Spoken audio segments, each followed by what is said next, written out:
சாயிப் அலி கான் இந்தியாவினுடைய முன்னணி நடிகர். இவரை தெரியாத ஆளே இருக்க முடியாது. அப்படியே தெரியாதவங்க கூட அவர் ஷாம்பு விளம்பரத்தில் கண்டிப்பாக பார்த்துருப்பாங்க. ஸோ இவருக்கு 16th அன்னைக்கு நடந்த ஒரு இன்சிடெண்ட் எல்லாத்தையுமே அதிர்ச்சிக்குள்ளாக்கியிருக்கு. எஸ், அவருடைய வீட்டுக்குள்ளே திருட வந்த ஒரு திருடன் அவரை 6 இடங்களில் கத்தியால் குத்தியிருக்கான். அதில் ஒரு இடம் அவருடைய ஸ்பைனில் இறங்கியிருக்கு. அந்த கத்தியை வெளியெடுக்க முடியாமல் அப்படியே ஆட்டோவில் ஏறி ஹாஸ்பிட்டல் போய் சேர்ந்துருக்காரு. யார் அந்த திருடன், அவனை எப்படி பிடிச்சாங்க, அங்கே என்ன சம்பவம் நடந்துச்சு, ஃபுல் டீட்டெயில்ஸ் இந்த வீடியோவில் பார்ப்போம். வீடியோக்குள்ளே போகிறதுக்கு முன்னாடி நம்ம சேனலை யாராவது சப்ஸ்கிரைப் பண்ணாமல் பார்த்துட்ருக்கீங்கன்னா கண்டிப்பாக சப்ஸ்கிரைப் பண்ணிக்கோங்க. அப்போ தான் நான் போடுற எஃபர்ட் உங்களை வந்து சேரும். வாங்க வீடியோக்குள்ளே போகலாம்.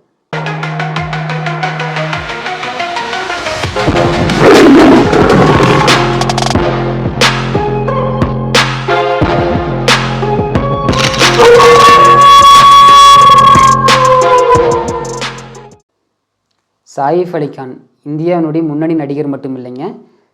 இவர் நவாப் பட்டோடி அப்படிங்கிற ஒரு ராஜவம்சத்தை சேர்ந்தவர். இவருடைய முன்னோர்கள் இந்தியா பாகிஸ்தான் பிரிவினையின் போது பாகிஸ்தானில் குடியேறுறாங்க.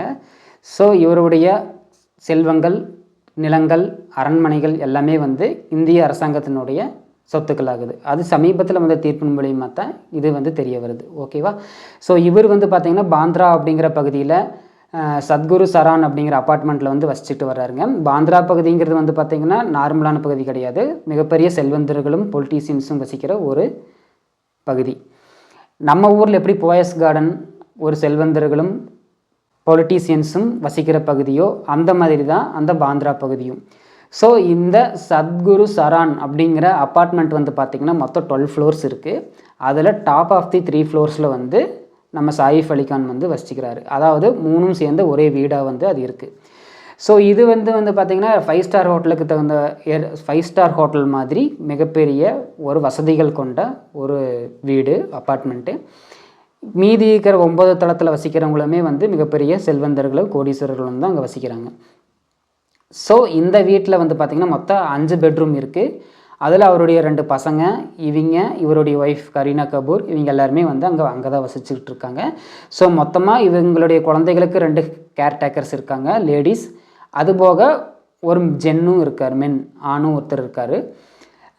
ஸோ சம்பவம் நடந்த அந்த அன்னைக்கு பார்த்திங்கன்னா கரீனா கபூர் லேட்டராக தான் ஒரு பார்ட்டி முடிச்சுக்கிட்டு வந்திருக்காங்க. ஸோ இந்த திருட பார்த்திங்கன்னா ப்ரீ பிளான்டாக பேக் டோர், அதாவது ஃபயர் எக்ஸிஸ்ட் வழியாக மேலே ஏறி போகிறான். 9 ஃப்ளோர் கடந்து 10வது ஃப்ளோரில் கரெக்டாக சாயிப் அலி கானுடைய அப்பார்ட்மெண்ட்டுக்குள்ளே போகிறான். அதாவது அந்த 5 ஸ்டார் ஹோட்டல்லலாம் பார்த்திங்கன்னா ஒரு எக்ஸாஸ்ட் இருக்கும். அந்த எக்ஸாஸ்ட் பார்த்திங்கன்னா வெளியிலேருந்து அப்படியே பாத்ரூம்குள்ளே வந்திருக்கும். பாத்ரூம்லேருந்து உள்ளே வந்துடலாம். ஸோ அந்த வழியாக உள்ளே வர்றான். உள்ளே வந்தவன் நேராக அந்த ஒன் ஆஃப் த பெட்ரூமில் இருக்கிற பாத்ரூமில் உள்ளே என்ட்ராகி உள்ளே வர்றான். உள்ளே வரும்போது அந்த பெட்ரூம் பார்த்திங்கன்னா சாயிப் அலி கானுடைய ஒரு குழந்தையும் அந்த குழந்தைய கேர்டேக்கராக இருக்க ஒரு மலையாளி பெண்ணும் அங்கே இருக்காங்க. ஸோ இவனை திருடனை பார்த்த உடனே அவங்க ஷாக்காகி சத்தம் போடுறாங்க. அவன் ஃபஸ்ட்டு உள்ளே வந்த உடனே கையில் ஒரு கத்தியும் இன்னொரு கையில் கட்டையும் வச்சுக்கிட்டு சத்தம் போட்டிங்கன்னா உங்களை கொன்றுவேன், எனக்கு 1 கோடி ரூபா பணம் கொடுத்தீங்கன்னா சத்தம் இல்லாமல் நான் எடுத்துகிட்டு போயிடுவேன் அப்படின்னு சொல்கிறான். ஸோ இவங்க பயத்தில் அவங்களோட சண்டை போடவும் சத்தம் போடவும் பக்கத்தில் இருக்கிற பெட்ரூமில் இருக்கிற மற்ற கேர்டேக்கர்ஸும் அந்த ஆண் துணையாளர் அவரும் பார்த்திங்கன்னா உள்ளே வர்றாங்க. அவங்களோட கடுமையான சண்டை நடக்குது. இந்த சண்டையில் எல்லாருக்குமே காயங்கள் ஆகுது, ரத்த காயங்கள் ஆகுது. இந்த சவுண்டுனால் தூக்கம் கலைஞ்ச சாயிப் அலி கான் அவருடைய பெட்ரூம்லேருந்து வெளியில் வர்றாரு. அந்த சம்பவத்தை ஜஸ்ட் அப்படியே பார்க்குறாரு. ஒருத்தன் கையில் கத்தி வச்சுருக்கான், 2 குழந்தைகளையும் கேர்டேக்கர்ஸ் வச்சுருக்காங்க. கையில் அவங்களுக்கெல்லாம் காயம் ஏற்பட்டிருக்கு. ஒரு ஹீரோவாக, ஒரு மிகப்பெரிய பணக்காரராக அவர் நினச்சிருந்தா ஒரு ஃபோன் பண்ணி போலீஸுக்கு சொல்லிவிட்டு திரும்ப ஒரு பெட்ரூமில் போய் நீங்கள் இதை பார்த்துக்குங்க அப்படின்னு சொல்லிட்டு உள்ளே போயிருக்கலாம். பட் அவர் அதை அங்கே பண்ணலை. ரியல் ஹீரோவாக அவங்க கூட சண்டை போடுறாரு. துணிஞ்சு தைரியமாக அவங்க கூட சண்டை போட்டதில்லை. கிட்டத்தட்ட 1 hour அவன் அந்த வீட்டுக்குள்ளே இருக்கான். சண்டை நடக்குது. அதில் சாயிப் அலி கானுக்கு 6 இடங்களில் கத்தி குத்து விழுகுது. சாயிப் அலி கான் நீங்கள் பார்த்துருப்பீங்க, அவர் எப்படி ஜிம்பாடியே இருப்பார்னு. இவனுடைய ஃபோட்டோஸ் எல்லாம் நம்ம பார்த்தோம்னா எவ்வளோ லீனாக இருக்கான். அவன் எந்த அளவுக்கு அவன் தாக்கியிருப்பான்னு இப்போ கொஞ்சம் யோசிச்சு பாருங்கள். 6 இடங்களில் கத்தி குத்து விழுகுது. அதில் 3 இடங்கள் டேஞ்சரானதாக கையிலையும் கழுத்துலையும் முதுகு தண்டுவடத்துலையும் விழுகுது. அதில் முதுகு தண்டுவடத்தில் விழுந்த கத்தி குத்து திரும்ப கத்தியை எடுக்க முடியாமல் அவனை சாயிப் அலி கானை அப்படியே கத்தியோடையே ஆட்டோவில் ஏற்றி ஹாஸ்பிட்டல் கூட்டிகிட்டு போகிறாங்க.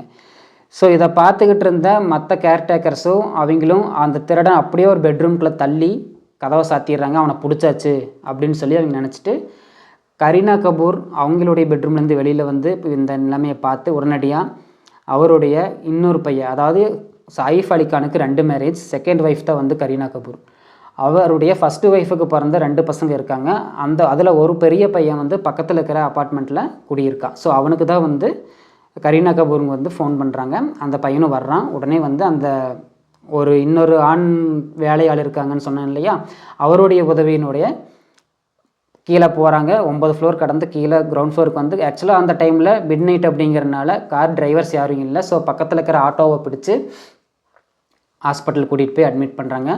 அந்த ஆட்டோக்காரர் லேட்டராக தான் சொல்கிறாரு, நான் நைட்டில் கூட்டிகிட்டு போனது சைஃப் அலி கான் எனக்கு தெரியாது, ஒரு எமர்ஜென்சி அப்படிங்கிற அடிப்படையில் தான் நான் கூட்டிகிட்டு போனேன் அப்படிங்கிறது லேட்டராக தான் அவர் சொல்கிறாரு. ஸோ இந்த சைடு வீட்டில் அப்பார்ட்மெண்ட்டில் இந்த திருடனை பிடிச்சாச்சுன்னு சொல்லி இருந்தாங்க இல்லையா, ஆக்சுவலாக அவன் எப்படி வந்தானோ அதே மாதிரி அந்த பெட்ரூமில் இருக்க அந்த பாத்ரூமில் இருக்க அந்த எக்ஸாஸ்ட் வழியாக திரும்பவும் கீழே இறங்கி வெளியில் தப்பிச்சு போயிடுறான். உள்ளே வரும்போதே வெல் ப்ரிப்பேர்டாக மூஞ்சியெல்லாம் துணியில் கட்டிக்கிட்டு பின்னாடி இருக்க பேக்கில் 2-3 ட்ரெஸ்ஸை வச்சுக்கிட்டு தான் அவன் வந்திருக்கான். அவன் காலில் ஷூ போட கிடையாது, அவங்ககிட்ட எந்த கேட்கெட்ஸு மொபைல் மாதிரி எதுவுமே கிடையாது. ஏன்னா செல்ஃபோன் சிக்னல் வச்சு அவனை பிடிச்சிருவாங்கன்னு முன்னாடியே தெரிஞ்ச ஒரு தேர்ந்த திருடனாக இருந்திருக்கான். ஸோ தப்பிச்சு போகிறான். பாந்திரா பகுதியிலேயே தப்பிச்சிருக்கான். அங்கே இருக்கிற அப்பார்ட்மெண்ட்டில் இருக்கிற ஒரே ஒரு சிசிடிவியில் மட்டும் வெளியேறும்போது அந்த சண்டையில் அவனுடைய மாஸ்க் மாதிரி கட்டியிருந்த துணி கீழே இறங்கியிருக்கு. ஒரு இடத்துல மட்டும் அவனுடைய ஃபேஸ் தெளிவாக தெரியுது.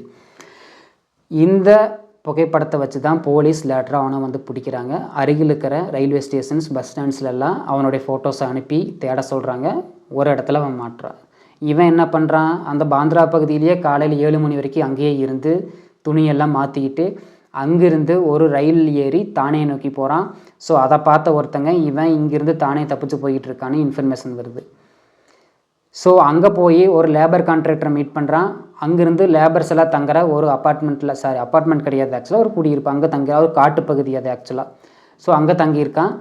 அங்கேருந்து அந்த லேபர் கான்ட்ராக்டர்கிட்ட இந்த போலீஸார் வந்து இவனுடைய ஃபோன் நம்பர் வாங்கி ட்ரேஸ் பண்ண ஆரம்பிக்கிறாங்க. ஸோ அங்கேருந்து வெளியில் வந்த அவன் ஒரு பெட்டி கடையில் அவனுக்கான ஸ்நாக்ஸும் வாட்டர் பாட்டிலும் வாங்கிட்டு மொபைலில் பே பண்ணுறான், பணம் செலுத்துகிறான். அங்கே தான் அவன் மாட்டுறான். போலீஸுக்கு மெசேஜ் போகுது, அவனுக்கு லொக்கேஷன் தெரியுது. உடனடியாக சுற்றி வளைச்சு அவனை பிடிக்கிறாங்க. அவனை பிடிச்சதுக்கப்புறம் தான் அவனுடைய டீட்டெயில்ஸ் போலீஸுக்கு தெரிய வருது. ஆக்சுவலாக அவன் ஒரு இந்தியனே இல்லை. அவன் இந்தியனுங்கிறதுக்கான எந்த ஒரு ப்ரூஃபுமே அவங்ககிட்ட இல்லை. ஆக்சுவலாக மாட்டின உடனே அவன் என்ன சொல்கிறான், நான் வந்து கொல்கத்தாவிலிருந்து வர்றேன், இங்கே வந்து ஒரு லேபர் கான்ட்ராக்டராக வேலை செஞ்சிட்ருக்கேன் அப்படின்னு சொல்கிறான். அதுக்கான எந்த ப்ரூஃபும் அவங்ககிட்ட இல்லை. ஸோ அவனை விசாரிக்கையில் அவனுடைய ஆக்சுவலாக விஜய்தாஸ் அப்படின்னு சொல்லி போலீஸ்கிட்ட சொல்கிறான். அவனோட பேர், உண்மையான பேரும் அது இல்லை. அதுக்கப்புறமா அவனுடைய அண்ணா கிட்ட விசாரித்து அவனுடைய 10th மார்க் ஷீட் கிடைக்கிது போலீஸுக்கு. அதில் தான் அவனுடைய ஒரிஜினல் பேர் வந்து பார்த்திங்கன்னா சாரிஃபுல் இஸ்லாம் சேசாத் அப்படிங்கிறது தெரியுது.